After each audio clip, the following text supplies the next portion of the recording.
Welcome to the demonstration movie on the new product from Aris 360 Technologies called Aris 360 HD.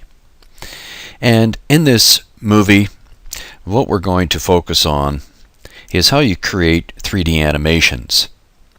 As you can see, we've already created a scene. We've created a scene from using Google Earth and using measurement points and really creating a blend of the measurement information on Google Earth.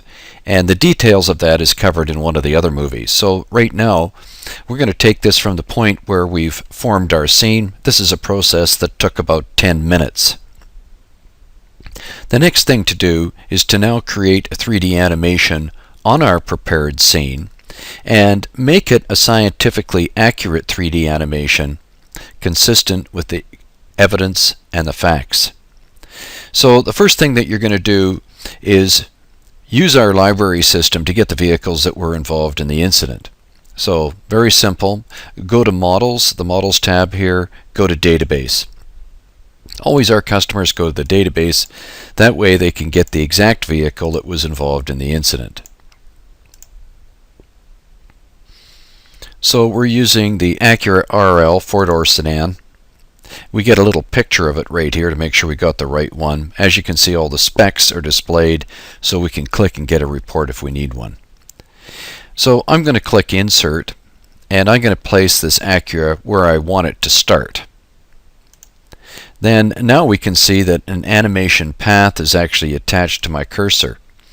So I can actually move around the scene while I'm doing this part because the placement of the car and the mouse controls are separate.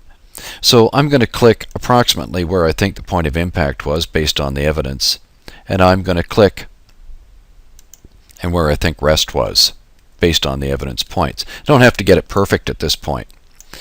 So what I'm going to do now is move the vehicle and align it with the evidence that's on the roadway as best I can. I'm going to align this path here using these grips and rotate this Acura until the points line up. So what we're going to do is line it up so that the wheels are in alignment with the measurement points, like that. So that's pretty good. We've got everything lined up almost exactly right. And because in the Aris tools allow you to move the path, which makes the tire lines replot in real time until we've got everything lined up the way that it should be. Now when we can do that at the same time, you can see that those yellow tire lines are almost perfectly aligned now with the tire mark evidence in the scene. And if you want to just quickly see how that's going to look, I'll put the end speed at 0. Let's just play it right now and see how it works. So as you can see, that's pretty much perfect. So let's stop that. Now let's discuss the actual velocity and deceleration information to make sure that that's also consistent. So what we'll do is just whenever the path is selected, so let me go back and select the path again so you can see what happens. The chart comes up. And this is where you're going to put in this case, in 60 feet, in feet per second, 65 feet per second there. The reason being, that's what you calculated the velocity to be. You as a reconstructionist. So we've got that in there, and that you calculated the post-impact to be 38 feet per second, 0 at rest. Now when we play this, it's going to play in real time, following the marks. So now we need to introduce the other half of this accident and do a realignment of everything at that point. So now we're going to go into the database and choose a Ford 2006 Explorer. So all we have to do is go in, get our car, click Insert, click where you want it to begin, click at the approximate impact position, click at the rest position. Now we go through the alignment process. So one of the things that we want to do is make sure it's aligned correctly with the Acura. So we'll click on the Acura path and check this box, Show All Positions. That way we can line the vehicles up at their proper impact orientations by matching the damage patterns. And again, we're going to rotate that Explorer until it lines up with the evidence. So we've got some tire mark information here. We want to make sure that it's all lined up. So we got those wheels lined up there quite well, and the other side as well. We're going to align the path just by moving these grips. And notice we're now starting to get a pretty good agreement between the path, the tire lines, and vehicle positions. However, we've got to get the start position a little better fine-tuned right there. So we can see that the little post-impact scuff needs to be lined up a little better, and now it is actually lined up quite good. The other tire lines are following almost perfect. Let's just make a little adjustment there, and now we've got it. And we've got the Acura in the impact location as well. So what we're going to do now is just make sure that the pre-impact path is in the right shape. These vehicles, of course, have got to be lined up so that they're touching. And now we're doing pretty good here. So let's click on the path of the Ford. Check this box, Show All Positions. Now what that means is there's actually 2 positions at every animation segment, so we'll just make sure that we've got that. And we've got that lined up. The tire marks are lined up really quite well. Just do a double check here.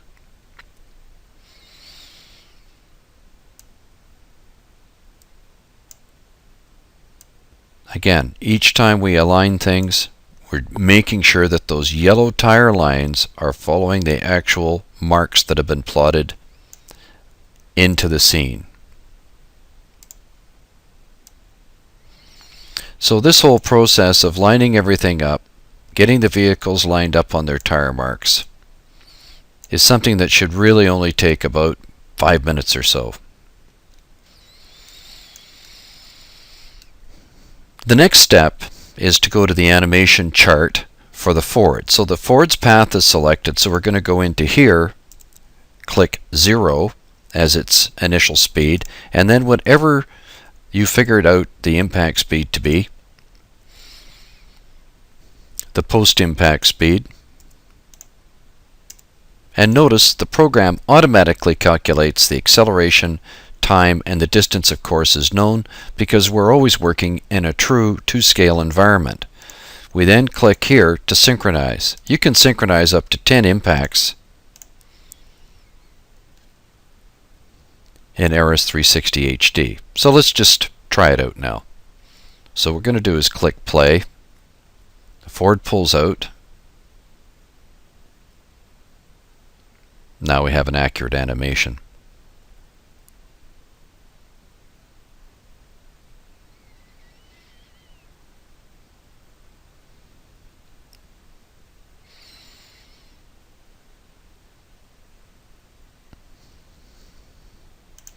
So that's pretty good. Now one of the things you can do is you can actually have the tire lines show in real time as they're being generated on the roadway. Now to do that, all you do is click here on the path, go to Advanced, and check those boxes. Same with the Acura. Click Advanced, check the boxes, and now we're going to have the marks show up in real time.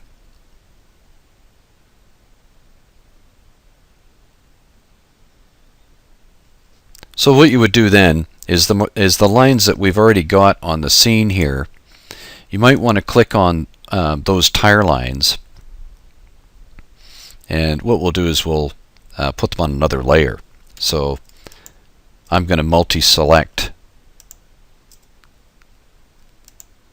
all the tire lines, right click, change layer, skid marks, add it to the new layer, and then if we want, we can go into the layer manager and not show the skid marks, just show the ones that are auto-generated.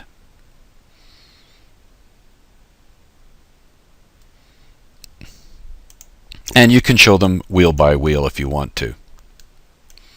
So 3D animation, very, very easy to do in the software, as you can see, as long as you've got evidence and information to work with. Now there's a couple of other details in here that are kind of interesting. If we click here on the path of the Explorer, if you actually want to show its wheels steering during the post-impact phase, or actually changing from one steering angle to another, let's watch that now during the animation.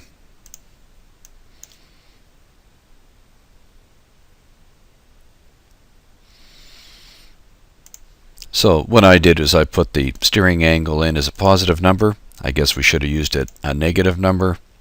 So we'll just use that. Play it again.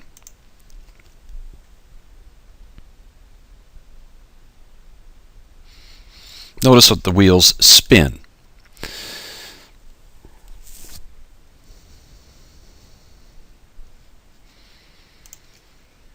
Now in this crash here, of course, damage would have been applied to both vehicles.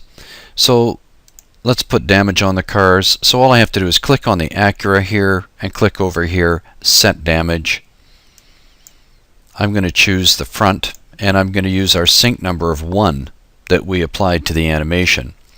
I'll put in what I think was the width of crush of 48 inches, and now I'm going to offset it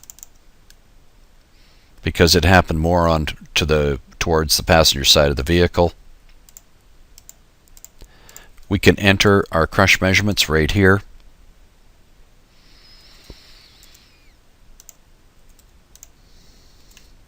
Whatever they happen to be. And preview the crush. And now we've got crush on the front of the car based on measurements that you have. We could also use total station here. Just to show you, we could go a step further in here and put in the stiffness values of the car and actually create the barrier equivalent velocity report at the same time. So we're going to save all this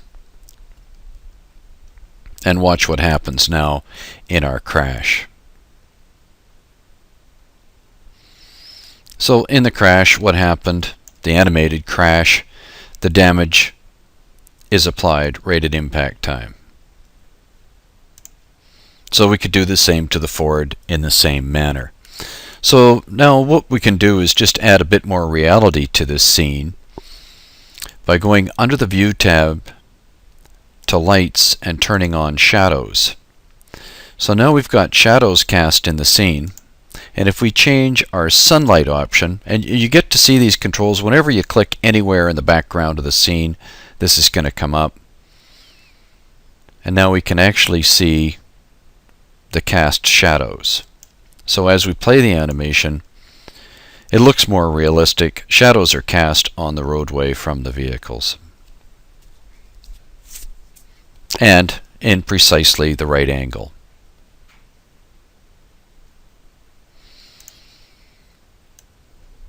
Of course, we can go further on this.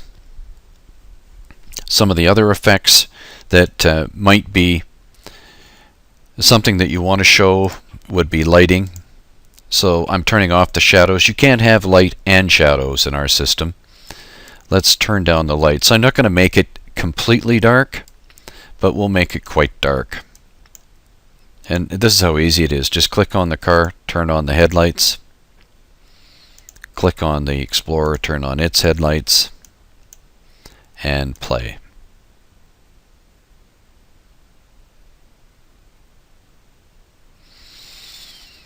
Headlights can be adjusted for angles,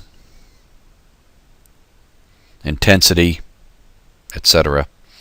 So that gives you an idea. Your animation, when done, is easily exported out as an AVI movie just by going to Animation and clicking Record. So I'm turning the headlights off, clicking on the main screen, turning the lights back on. Let's talk about one more thing that sometimes can be important, and that's visibility, and visibility for animation. So what we'll do is we'll put an animation camera in one of these cars.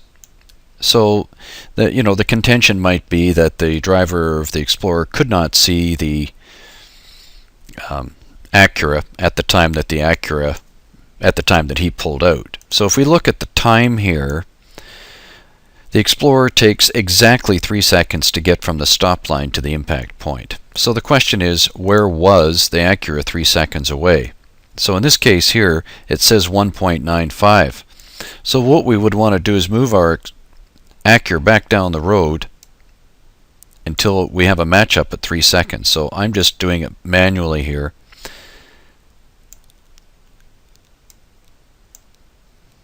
So 2.99, close enough. So that's our start point. So we're going to click on the Explorer, go to its parts list here, and turn off the glass. That way there's no glass interference there. So there's our Explorer. We're going to put a camera in the car. Very simple. Click on the animation camera, looking from, and I'm going to click here and select this car. And I want it to be looking at, and follow an object, and select the Acura. So I'm just going to click on that one more time to make sure that I got it. There. Now we're going to click Camera Visible, and there's our sight line. So you can see right away our sight line, there is some interference. We're going to move the camera so you can actually see our camera object. That allows you to place it more accurately. And on the y-axis, so this XYZ is vehicle fixed now. And let's move it back a little bit further. So if that's where you think the eyes of the driver were, and actually they'd be a little higher than that. Let's click Preview, and now we can actually see.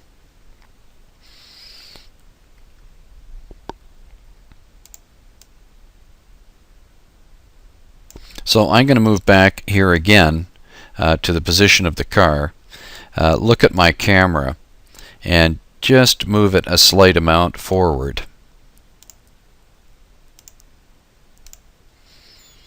And preview it again. So now you can see the B-pillars interfering a little bit, but let's play.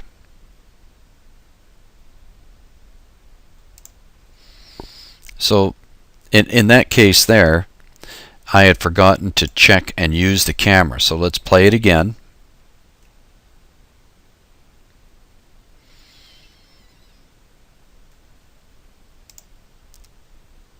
Now this time I'll slow it down for you to quarter speed, click play. And you can see initially we cannot see the car.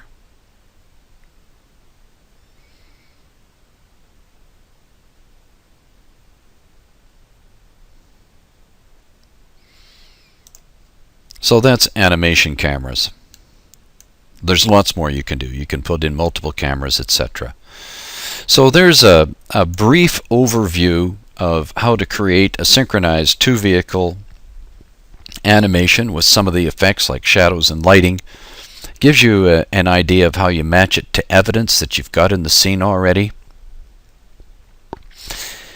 And there's, as I say, lots more you can do. We can have as many vehicles in motion as the memory of your computer can handle. We can have up to 10 synchronized impacts.